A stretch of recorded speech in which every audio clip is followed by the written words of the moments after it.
जय जोहार, नमस्कार। दैनिक छत्तीसगढ़ चैनल देख रहे हैं आप। मैं हूं आपके साथ अभिजीत कुमार और करते हैं आज की खबरों की शुरुआत सबसे पहली बड़ी खबर के साथ। इससे पहले छत्तीसगढ़ से अगर आप और देखना चाहते रोजाना छत्तीसगढ़ के समाचार तो नीचे लाल कलर का सब्सक्राइब बटन दिया है, जिसे दबाकर चैनल को आपको सब्सक्राइब करना है।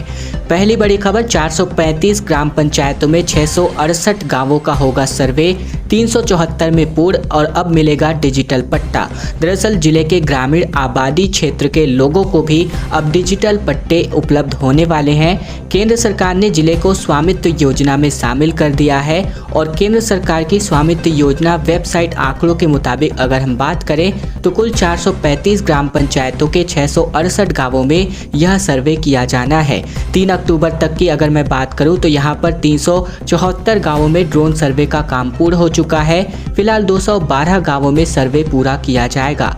आरआई, पटवारी, सरपंच और सचिव की टीम 1 माह से ड्रोन से लेकर के गांवों का सर्वे कर रही है।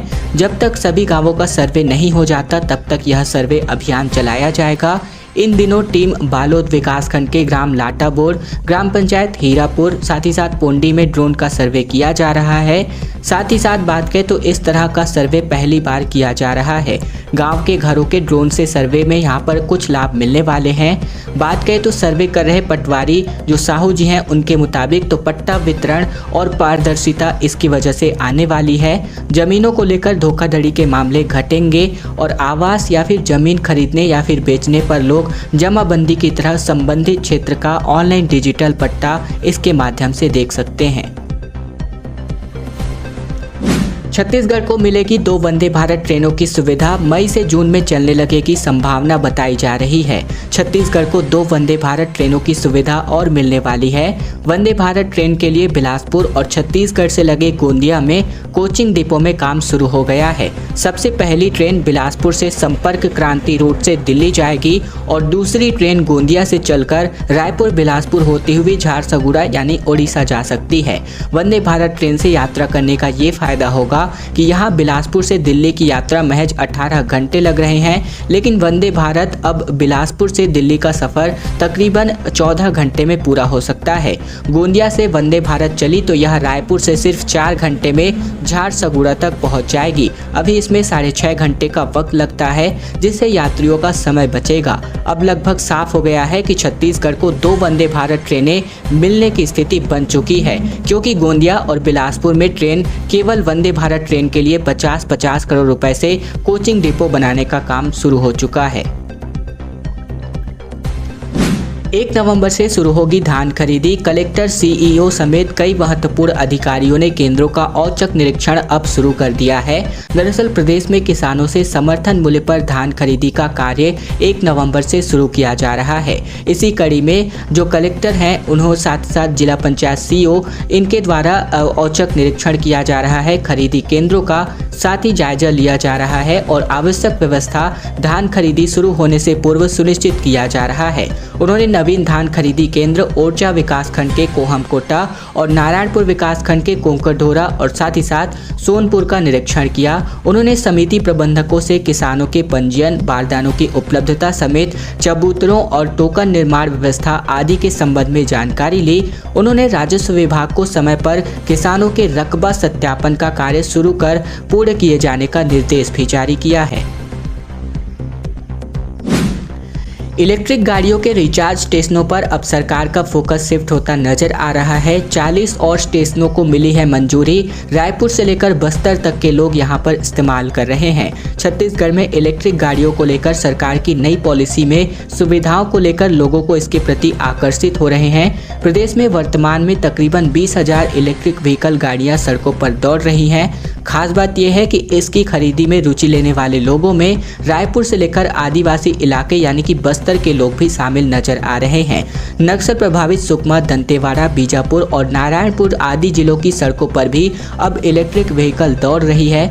अब सरकार इन गाड़ियों की बैटरियों को रिचार्ज करने के लिए रिचार्ज स्टेशन खोलने पर ध्यान केंद्रित कर रही है।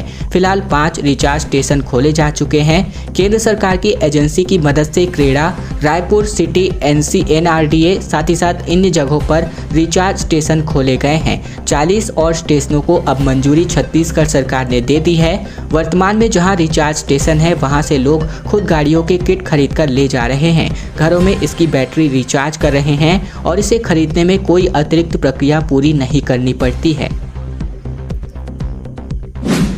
सभी पंचायतों से होकर गुजरेगी कांग्रेस की यात्रा। बूथों को मजबूत करने के लिए सभी विधानसभाओं में पद यात्रा किया जाएगा। दरअसल कांग्रेस ने बूथों की मजबूती के लिए चुनावी कसरत अब शुरू कर दी है। गांधी जयंती के अवसर पर कांग्रेस ने सारी विधानसभाओं से पद यात्रा की शुरुआत कर दी है और इस दौरान वे बैनर और पोस्टर लेकर पैदल निकले। इस दौरान कांग्रेस पदाधिकारियों ने लोगों से बातचीत भी की है। भारत जोड़ो यात्रा की तर्ज पर प्रदेश में भी कांग्रेस ने पद यात्रा शुरू की है। लगभग 3 महीने तक चलने वाली इस यात्रा के दौरान भूपेश सरकार की उपलब्धियों के साथ साथ केंद्र सरकार की गलत नीतियों के बारे में भी लोगों की जानकारी दी जाएगी। प्रभारी महामंत्री अमरजीत चावला ने इस प्रकार की जानकारी साझा की और कहा कि भाजपा की विचारधारा और उनकी सरकार की नीतियां भारत को तोड़ने का काम कर रही है। शहर अध्यक्ष जिग्नेश दुबे ने भी कहा कि कन्याकुमारी से लेकर कश्मीर तक जैसे जैसे यह यात्रा बढ़ती जा रही है, कांग्रेस पार्टी हर एक कार्यकर्ताओं का उत्साह और मनोबल भी बढ़ता जा रहा है। माता के दरबार में भक्तों का जन सैलाब उमड़ पड़ा है। 5 लाख से अधिक श्रद्धालुओं की भीड़ देखने को मिली। देवी गीतों पर धुन पर थिरके युवा। स्वागत के लिए जगह जगह पर स्टॉल भी लगाए गए। देश के 51 शक्ति पीठों में से एक आदि शक्ति महामाया देवी का दर्शन करने के लिए महासप्तमी की रात श्रद्धालुओं की भीड़ जबरदस्त देखने को मिली। रतनपुर जाने वाले पदयात्रियों की भीड़ देर शाम से ही जुटने लगी थी। पदयात्रियों के साथ ही बाइक और 4 पहिया वाहन में भी सवार होकर लोग रतनपुर पहुंचे। देर रात तक रतनपुर मार्ग में मेले जैसा नजारा दिखाई दे रहा था। मंदिर परिसर में देवी दर्शन करने के लिए लंबी कतार लगे श्रद्धालुओं की भीड़ सुबह 7 बजे तक इंतजार करते रहे। बताया जा रहा है कि महासप्तमी पर यह 5 लाख से अधिक श्रद्धालु पहुंचे थे। महासप्तमी पर रविवार को रतनपुर जाने वाले पदयात्रियों की भीड़ देखते ही बन रही थी, जैसा कि आप सभी इस वीडियो के माध्यम से देख रहे हैं।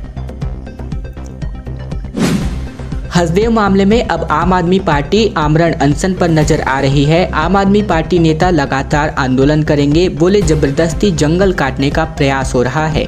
हसदेव में हो रही जंगलों की कटाई का मामला अब सियासी तूल पकड़ रहा है। अब आम आदमी पार्टी ने इस पर राजनीतिक हमला किया है।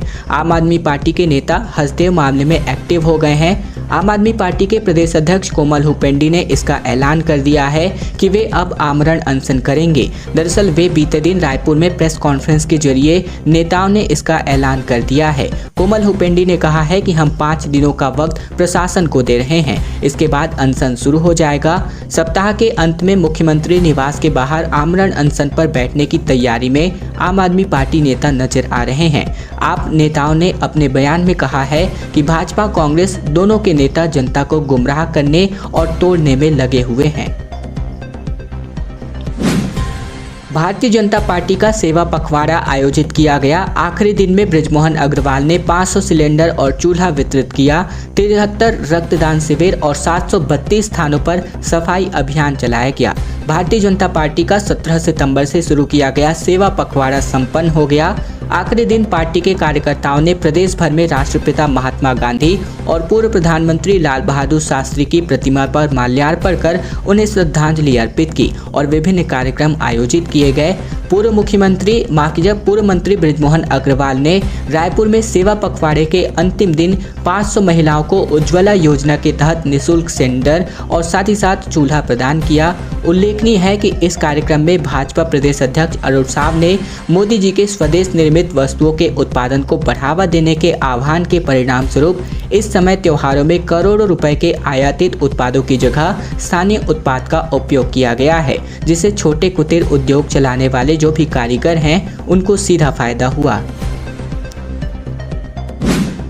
मुख्यमंत्री ने पूर्व मुख्यमंत्री को किया फोन। अस्पताल में भर्ती है डॉक्टर रमन सिंह। भूपेश बघेल ने पूछी कैसी है तबीयत डॉक्टर साहब। दरअसल छत्तीसगढ़ के पूर्व मुख्यमंत्री डॉक्टर रमन सिंह से वर्तमान सीएम भूपेश बघेल ने बातचीत की। दरअसल गुरुग्राम के एक अस्पताल में डॉक्टर रमन सिंह का इलाज चल रहा है। रमन सिंह को अस्पताल में एडमिट कराया गया है, उनकी सर्जरी भी हो चुकी है। इसी संबंध में मुख्यमंत्री भूपेश बघेल ने डॉक्टर रमन सिंह को कॉल किया था। जानकारी के मुताबिक पूर्व मुख्यमंत्री डॉक्टर रमन सिंह मेदांता अस्पताल में भर्ती हैं और उनका इलाज चल रहा है।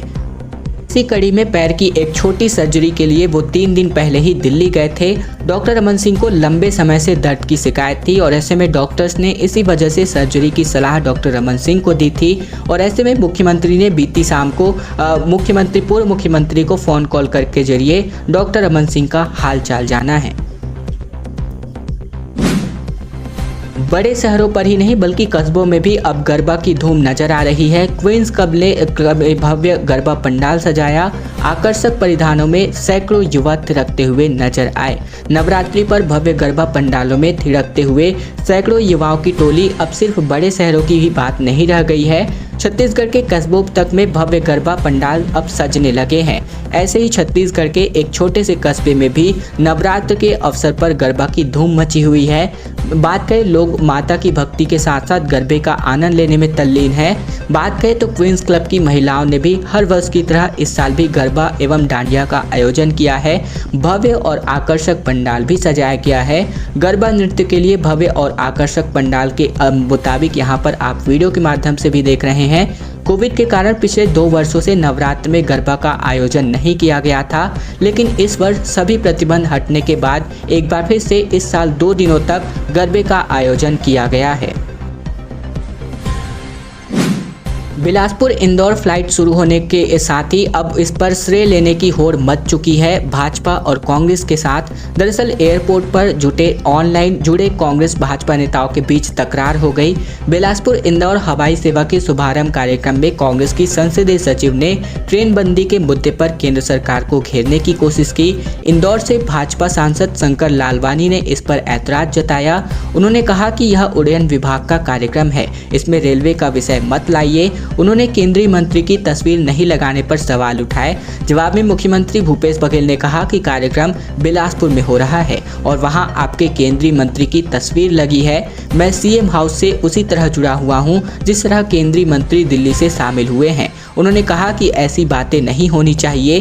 पूरे कार्यक्रम में कांग्रेस और बीजेपी नेता अपनी अपनी सरकार की उपलब्धि गिनाते के लिए जोर पकड़ते नजर आए। चकरभाठा स्थित एयरपोर्ट में आयोजित इस कार्यक्रम में केंद्रीय नागरिक उड्डयन मंत्री ज्योतिरादित्य सिंधिया, दिल्ली मुख्यमंत्री भूपेश बघेल सीएम हाउस और इंदौर एयरपोर्ट से मध्य प्रदेश के सांसद और मंत्री वर्चुअली रूप से शामिल हुए। तो वहीं चकरभाठा एयरपोर्ट में कांग्रेस भाजपा के नेता और जनप्रतिनिधि भी मौजूद रहे। साथ ही बात करें तो उद्घाटन समारोह के साथ ही अब इस पर जो राजनीति है वो भी शुरू हो गई है और श्रेय लेने की होड़ मचती नजर आ रही है। खैर दोस्तों, आज की खबरों का सिलसिला बस यही तक का था। अगर आपको यह वीडियो पसंद आए तो वीडियो को लाइक कर दीजिएगा। चैनल पर नए हैं तो चैनल को सब्सक्राइब भी कर लीजिएगा ताकि प्रतिदिन की छत्तीसगढ़ की महत्वपूर्ण खबरें, छत्तीसगढ़ समाचार हम आप तक रोजाना पहुंचा सकें।